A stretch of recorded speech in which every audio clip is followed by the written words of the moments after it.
हम आपको अपडेट पहुंचा रहे हैं पंचायत चुनाव के फाइनल फैसले से जुड़ी हुई। और इस वक्त की बड़ी खबर आपको बता दें, इटावा के सैफई में प्रधान पद पर जीत हासिल कर ली है। मुलायम परिवार समर्थित प्रत्याशी रामफल ने जीत हासिल की है। रामफल वाल्मीकि को 3877 वोट मिले हैं। प्रतिद्वंदी महिला को सिर्फ 15 वोट मिले। आजादी के बाद पहली बार यहां वोटिंग हुई। हमेशा यहां पर निर्विरोध प्रधान चुना जाता था और इस बार आजादी के बाद ये पहली बार वोटिंग और मुलायम परिवार समर्थित प्रत्याशी ने जीत हासिल की है। दिनेश शाक्य हमारे सहयोगी जुड़ रहे हैं। दिनेश, मुलायम परिवार समर्थित प्रत्याशी को यहां पर जीत मिली है, ऐसा पहले से ही माना जा रहा था?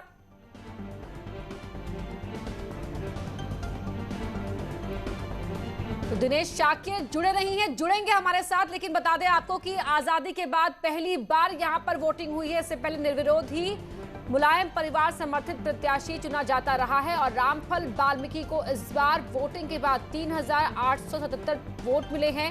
जो प्रतिद्वंदी महिला थी उन्हें 15 वोट मिले हैं। तो इटावा के सैफई में मुलायम समर्थित परिवार प्रत्याशी की जीत हासिल हुई। दिनेश शाक्य जुड़ गए हैं। दिनेश, बताएं। सैफई जो मुलायम सिंह यादव का गांव है, यहाँ पर पहली दफा मतदान हुआ है। इससे पहले आजादी के बाद कभी भी इस गांव में मतदान नहीं हुआ था। पिछले 50 सालों से इस गांव में निर्विरोध निर्वाचन की परंपरा बदस्तूर चली आ रही थी। क्योंकि मुलायम सिंह यादव ऐसा चाहते थे, गांव में एक परंपरा जीवित रहे। और वो परंपरा दर्शन सिंह, उनके दोस्त, जो पिछले साल 17 अक्टूबर को उनका निधन हो गया, वो प्रधान पद के उम्मीदवार थे। उसके बाद अब सामान्य निर्वाचन के तहत मुलायम सिंह यादव के गांव में मुलायम परिवार की तरफ से रामफल वाल्मीकि को घोषित किया गया।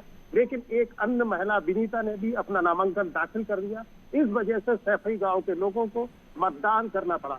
लेकिन मतदान से पहले एक मत यह किया गया पूरे गांव को कि रामफल वाल्मीकि को ही इस गांव का प्रधान निर्वाचित कराना है। तो अधिकतर लोगों ने मतदान में हिस्सा उस रामफल वाल्मीकि के लिए नहीं किया, जो मुलायम सिंह यादव के करीबी दोस्त माने जाते हैं और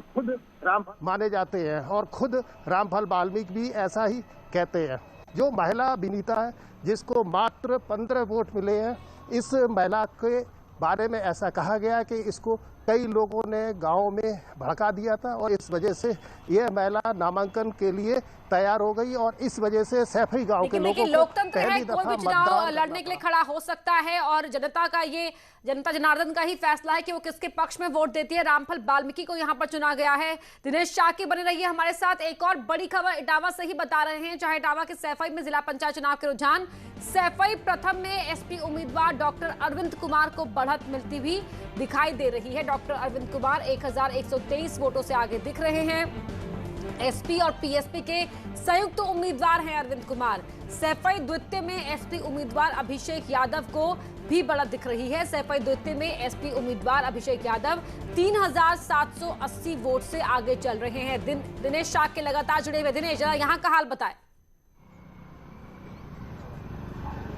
जिला पंचायत सदस्य की बात अगर की जाए तो मुलायम सिंह यादव के भतीजे और समाजवादी पार्टी के राष्ट्रीय अध्यक्ष अखिलेश यादव के चचेरे भाई अभिषेक यादव पर इस बार मुलायम परिवार ने दांव लगाया है और उनको एक बार फिर से जिला पंचायत का अध्यक्ष बनाने की ठानी है। जहां तक अखिलेश यादव से इतर जाकर के शिवपाल सिंह यादव ने प्रगतिशील समाजवादी पार्टी का गठन कर लिया, लेकिन अभिषेक यादव के नाम पर शिवपाल सिंह यादव और अभिषेक यादव ने इटावा में एक नया गठजोड़ तैयार किया और उस गठजोड़ से मिलकर के उन्होंने यहां पर चुनाव लड़ा है, जिसके जरिए ये ऐसा कहा गया है कि भारतीय जनता पार्टी इटावा की जिला पंचायत अध्यक्ष सीट पर कब्जा करना चाहती थी। क्योंकि 1989 से मुलायम परिवार का इस जिला पंचायत अध्यक्ष की सीट पर कब्जा है। इस सीट पर भारतीय जनता पार्टी की जो योजना थी, जो मंसूबे थे, उसको विफल करने के लिए अभिषेक यादव और शिवपाल यादव ने जो एक कार्य योजना तैयार की, जो गठजोड़ किया, उस गठजोड़ का नतीजा ये निकल करके सामने आता दिखाई रहा है कि भारतीय जनता पार्टी के जितने भी उम्मीदवार इस गठजोड़ के मुकाबले खड़े हुए, वो सभी कहीं न कहीं पराजित होते हुए दिखाई दे रहे हैं। जी दिनेश शाक्य, बहुत शुक्रिया आपका। आगे भी आपसे अपडेट लेते रहेंगे हम। फिलहाल शुक्रिया इस पूरी जानकारी के लिए। तो इटावा के सैफई में जिला पंचायत चुनाव के रुझान में सैफई प्रथम में एसपी उम्मीदवार आगे और एसपी द्वितीय में भी एसपी उम्मीदवार ही सैफई द्वितीय में भी एसपी उम्मीदवार ही आगे नजर आ रहे हैं। और अब बात कर लेते हैं मेरठ की, जहां मेरठ में त्रिस्तरीय पंचायत चुनाव प्रधान पद के 14 रिजल्ट घोषित कर दिए गए हैं। ग्राम पंचायत सदस्य के 10 परिणाम सामने आ चुके हैं। क्षेत्र पंचायत सदस्य के 3 पदों पर परिणाम घोषित कर दिया गया है। उमेश हमारे सहयोगी लाइव जुड़ रहे हैं। उमेश, क्या अपडेट है यहाँ की?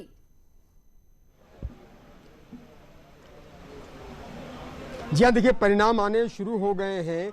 मेरठ में भी ग्राम प्रधान पद के 14 परिणाम आ चुके हैं और इसके अलावा ग्राम पंचायत मेंबर के लिए 10 परिणाम घोषित किए जा चुके हैं और क्षेत्र पंचायत मेंबर के 3 रिजल्ट घोषित किए जा चुके हैं और जिला पंचायत मेंबर्स के लिए देर रात तक परिणाम आने की संभावना है। देर रात तक रिजल्ट आने शुरू होंगे। मतगणना का कार्य मेरठ के सभी 12 मतगणना केंद्रों पर सुचारू रूप से चल रहा है। व्यवस्थाओं का जायजा खुद डीएम और एसएसपी ले रहे हैं। डीएम और एसएसपी हर मतगणना केंद्र तक पहुंच रहे हैं और वहां लगातार स्थितियों का जायजा ले रहे हैं।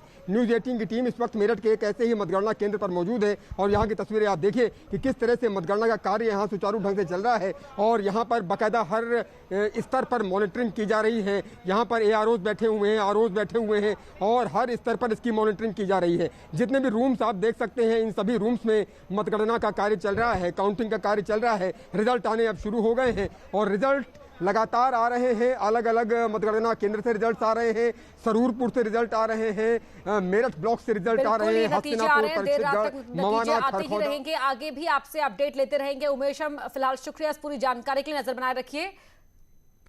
और वही काउंटिंग के दौरान सोशल डिस्टेंसिंग का पालन कराना पुलिस के लिए चुनौती बना हुआ है। कोविड प्रोटोकॉल का पालन कराने के लिए कई जगह पुलिस को लोगों पर लाठियां तक भांजनी पड़ी। ये 4 तस्वीरें टीवी स्क्रीन पर आप देख पा रहे हैं। कन्नौज, मुजफ्फरनगर, जौनपुर और महराजगंज की तस्वीरें हैं। ये आदेश था कि कोविड प्रोटोकॉल का पालन करवाते हुए ही मतगणना यहां पर की जाए, लेकिन देखिए किस तरीके से सोशल डिस्टेंसिंग का पालन करवाने के लिए पुलिस प्रशासन के आगे ये चुनौतीपूर्ण स्थिति यहां पर नजर आई। मास्क छोड़िए, सोशल डिस्टेंसिंग छोड़िए, यहाँ पर किस तरह से भगदड़ मच गई वो भी आप इन तस्वीरों में देख रहे हैं। ये भगदड़ उस वक्त मची जब पुलिस आगे आई और कहा कि आप कोविड प्रोटोकॉल का उल्लंघन कर रहे हैं, तो यहाँ पर इस तरह से भगदड़ मची और पुलिस को ऐसे में लाठी का भी इस्तेमाल करना पड़ा। तो हल्के बल का इस्तेमाल यहाँ पर पुलिस की ओर से किया गया है। समाजवादी पार्टी के प्रवक्ता अनुराग भदौरिया ने यूपी सरकार पर निशाना साधते हुए कहा कि पहले सरकार ने जिद में चुनाव कराए और फिर काउंटिंग। उन्होंने कहा कि बीजेपी को जनता की जान की फिक्र नहीं है। लगता है उत्तर प्रदेश सरकार की आत्मा मर चुकी है। उत्तर प्रदेश सरकार निर्दयी हो चुकी है। उसको जनता से कोई लेना देना नहीं है। जनता की जिंदगी से कोई मतलब नहीं है। यहाँ पर कोरोना काल फैला हुआ है। आपने जबरदस्ती यहाँ पंचायती चुनाव करा दिए। पंचायती चुनाव में शिक्षक संघ कह रहा है कि कम से कम 700 शिक्षकों की मौतें हो गई। सोचिए आप। और अब चूंकि आपको मतगणना नहीं करवानी चाहिए थी तो मतगणना आपने करवा दी। सुप्रीम कोर्ट ने बोला था कि यहाँ पे कोविड प्रोटोकॉल मेंटेन करना चाहिए, लेकिन सरकार मेंटेन नहीं कर पाई। हर जिले पे बूथ पे हजारों की संख्या में भीड़ है। अब बताइए ये कोरोना की भीड़, ये भीड़ अपने गांव गांव कोरोना लेके जाएगी। गांव गोरखपुर के 20 ब्लॉक में मतगणना जारी है, लेकिन अधिकांश मतगणना केंद्रों पर भी कोविड प्रोटोकॉल का पालन होता नहीं दिख रहा है। मतगणना केंद्र के बाहर भारी भीड़ लगी हुई है, तो मतगणना केंद्र के अंदर भी सोशल डिस्टेंसिंग की धज्जियां उड़ रही हैं। पिपरौली ब्लॉक में जवाहरलाल इंटर कॉलेज जयपुर में हालात और भी खराब हैं। लोग बिना मास्क के भी यहां घूमते हुए दिखाई दिए। त्रिस्तरीय पंचायत चुनाव की मतगणना शुरू है, लेकिन कोविड के बढ़ते हुए मामले को देखते हुए यहाँ पे कोई भी सोशल डिस्टेंसिंग नहीं हो रही है। आप देख सकते हैं कि किस तरीके से मतगणना स्थल के बाहर भीड़ लगी हुई है और यहाँ पे भी बहुत से ऐसे लोग दिख रहे हैं जो मास्क नहीं लगाए हुए हैं, मास्क नीचे किए हुए हैं। यानी कि जो दावे किए जा रहे थे कि सोशल डिस्टेंसिंग का पालन किया जाएगा, कोरोना गाइडलाइन का पालन किया जाएगा, उसका बिल्कुल पालन नहीं किया जा रहा है। रामगोपाल द्विवेदी, न्यूज़ 18, गोरखपुर।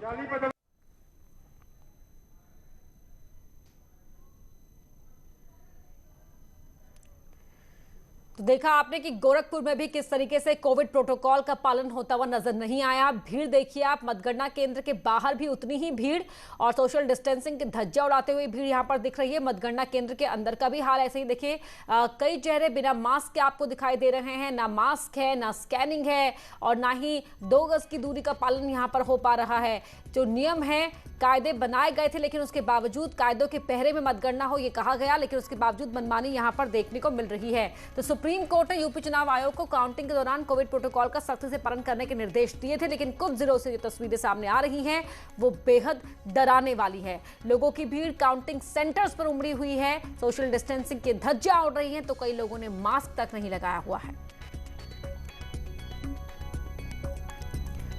तो काउंटिंग सेंटर्स पर समर्थकों की भारी भीड़ देखिए, चाहे समर्थक के किसी भी पार्टी के हो, किसी भी प्रत्याशी के हो, लेकिन यहां पर ये साफ दिखाई दे रहा है कि ये जो कोरोना के खिलाफ हम लड़ाई लड़ रहे हैं, जंग लड़ रहे हैं, उसके तो समर्थक बिल्कुल नजर नहीं आ रहे, क्योंकि ना तो ये मास्क लगाए हुए हैं, ना 2 गज की दूरी निभाते हुए दिख रहे हैं और ना ही कोई और कोविड प्रोटोकॉल का पालन यहां पर करवा पाने में पुलिस प्रशासन सक्षम दिखाई दे रहा है। तमाम आदेश दिए गए थे, गाइडलाइन आई थी, कहा गया था कि सख्त नियमों के पहरे के अंदर ही मतगणना करवाई जाए, लेकिन किस तरह से यहाँ पर ये चुनौती खड़ी कर रहे हैं वो आप इन तस्वीरों के जरिए खुद देखकर समझ सकते हैं। किसी ने मास्क नहीं लगाया हुआ, किसी ने मास्क सही ढंग से पहना नहीं हुआ है, कहीं पर स्कैनिंग नहीं हो रही है, कहीं पर सोशल डिस्टेंसिंग नहीं है, तो कहीं पर मनमानी इस कदर हावी है वो आप इन तस्वीरों के जरिए देखकर समझ सकते हैं। कई जगह पर कर्मचारी पॉजिटिव पाए गए हैं और इसीलिए विपक्ष लगातार दबाव बना रहा था कि मतगणना को टाल दिया जाए, फिलहाल पहले चुनाव टाल दी जाए, ये दबाव था, फिर मतगणना टाल दी जाए। लेकिन सुप्रीम कोर्ट ने चुनाव आयोग से कहा था कि वो पूरे कोविड प्रोटोकॉल का पालन करवाते हुए यहां पर काउंटिंग करवाई जाए, ये इंश्योर किया जाए, सुनिश्चित किया जाए। लेकिन उसके बावजूद तस्वीरें जो सामने निकल कर आ रही है बेहद गंभीर और बेहद डरा देने वाली तस्वीरें, क्योंकि लड़ाई जो हम लड़ रहे हैं, कोरोना के खिलाफ जंग जो लड़ रहे हैं, लगातार आए दिन संकट खड़ा कर रही है हर परिवार के आगे, हर शख्स के आगे। लेकिन उसके बावजूद भी यहां पर ये मनमानी इन आंकड़ों में और डराने वाला इजाफा कर सकती है। तो पंचायत चुनाव के फाइनल फैसले पर हमारी नजर है, लगातार हम आपको अपडेट पहुंचा रहे हैं। हमारे साथ हमारी सहयोगी रंजना लखनऊ से जुड़ रही हैं, साथ ही हमारे साथ जुड़ चुके हैं हमारे गेस्ट पैनल में एसपी समर्थक अभिषेक सोम जी भी। अभिषेक जी, आपका रुख करूंगे, लेकिन उससे पहले रंजना, जो पंचायत चुनाव को लेकर तस्वीरें हम दिखा रहे हैं, बता रहे हैं दर्शकों को, उनके मद्देनजर लखनऊ में किस तरह की हलचल है इस वक्त?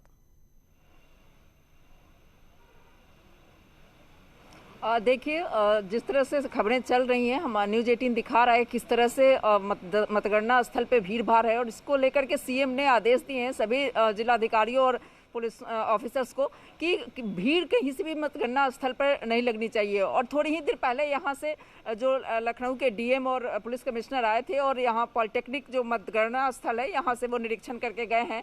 तो इस तरह से इस सीएम के सख्त निर्देश के बाद सभी जिलाधिकारी फील्ड में निकल गए हैं और पुलिस कमिश्नर और जो एसएसपी हैं जिन जिलों में, वो भी निकले हुए हैं कि किस तरह से भीड़ को रोका जाए, मतगणना स्थल से हटाया जाए भीड़ को।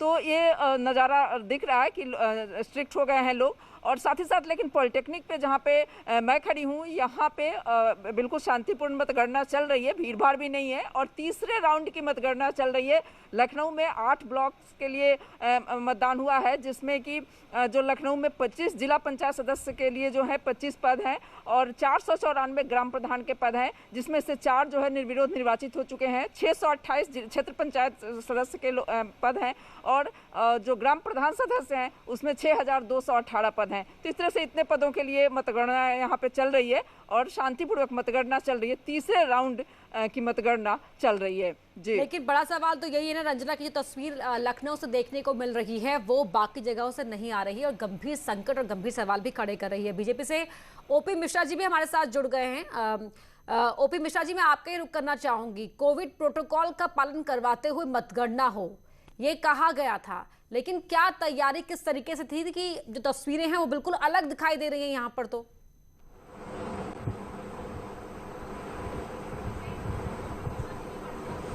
नहीं, देखिए, बिल्कुल कोविड प्रोटोकॉल जो है उसको पालन करते हुए ही मतगणना के ही वहाँ पे चलना चाहिए। लेकिन कई जगह ऐसे भीड़ हमें देखने को मिला है, लेकिन वहाँ पे जहाँ भी भीड़ आई है वहाँ पे अधिकारियों ने कार्रवाई भी किया है और कार्रवाई करके भीड़ को तितर बितर भी किया गया और ये कोशिश यही है और बिल्कुल ये सख्त दिशा निर्देश भी है शासन की तरफ से और चुनाव आयोग की भी तरफ से कि जिस तरह से कोविड के गाइडलाइंस हैं हर एक शहरों में या हर एक जहाँ आज मतगणना चल रही है उसी के अनुसार काउंटिंग की जाए।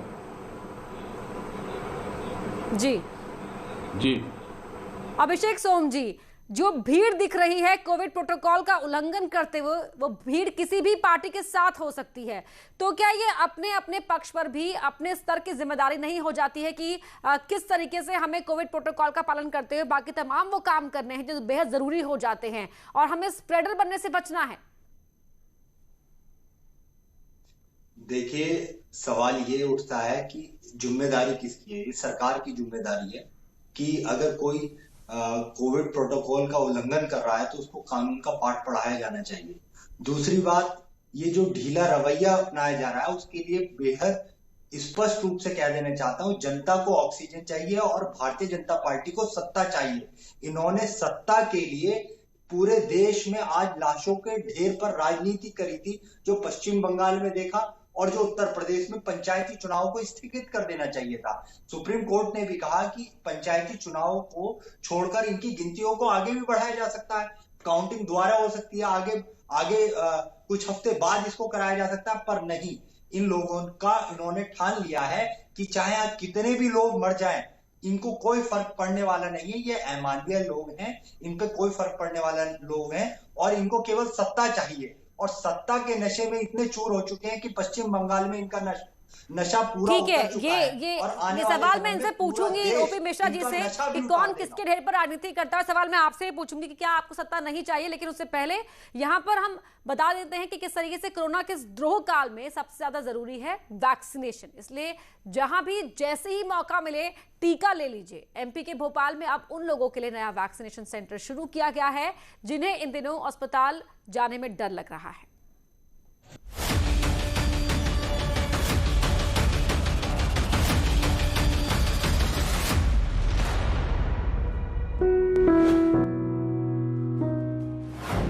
अस्पताल नहीं जाना मत जाइए, आइए खुले में टीकाकरण कराइए।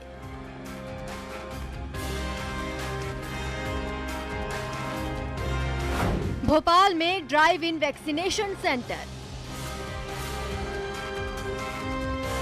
वक्त इतना विपरीत चल रहा है कि लोग अस्पताल जाने से भी घबराने लगे हैं। कोरोना की रफ्तार को रोकने का आखिरी उपाय है वैक्सीनेशन, फिर भी लोग अस्पताल जाने से कतरा रहे हैं। ऐसे लोगों के लिए 1 मई से भोपाल में ड्राइव इन सिनेमा के तर्ज पर ड्राइव इन वैक्सीनेशन शुरू किया गया है, जिसमें लोग कार में बैठे बैठे टीका लगवा सकेंगे। सेकेंड वेव जो शुरू हुआ है कोविड का, उस टाइम पे हम लोग का और एक इनपुट है कि बहुत सारे लोग को हॉस्पिटल जाके वैक्सीनेशन करने में दिक्कत हो रहा है, तो ये ड्राइव इन सिनेमा का क्यों ड्राइव इन वैक्सीनेशन सेंटर क्यों ना करें, तो वही उद्देश्य से ये ड्राइव इन वैक्सीनेशन शुरू किया। टीकाकरण को बढ़ावा देने के लिए मध्य प्रदेश पर्यटन निगम, स्वास्थ्य विभाग और यूनिसेफ के साथ मिलकर ये अवेयरनेस ड्राइव शुरू किया गया है। एक दिन में 100 कारों को एंट्री दी जाएगी। इस दौरान कार में जितने लोग सवार होंगे उनका वैक्सीनेशन हो सकेगा। तो लोग को हम होम से ही पिकअप कर पाएंगे, यहाँ आने के बाद वैक्सीनेशन करने के बाद उनको घर तक छोड़ भी देंगे। किसी को कुछ खाने की ज़रूरत है तो खाने के टाइम यहाँ टेक अवे भी होगा, और जो आधा घंटा वैक्सीनेशन के बाद वेट करना पड़ेगा उस टाइम पे हमारा ये जो सिनेमा थिएटर है, यहाँ पे एंटरटेनमेंट भी, इंफॉर्मेशन भी, दोनों का यहाँ पे व्यवस्था किया गया। बता दें 80,000 स्क्वायर फीट में बने प्रदेश के पहले ड्राइव इन सिनेमा की शुरुआत जनवरी 2021 में हुई थी। अब यहाँ वैक्सीनेशन हो रहा है और एक दिन में 100 कारों को एंट्री दी जा रही है। इस दौरान कार में सवार सभी लोगों को टीका लगाया जा रहा है। Bureau report, news 18 network.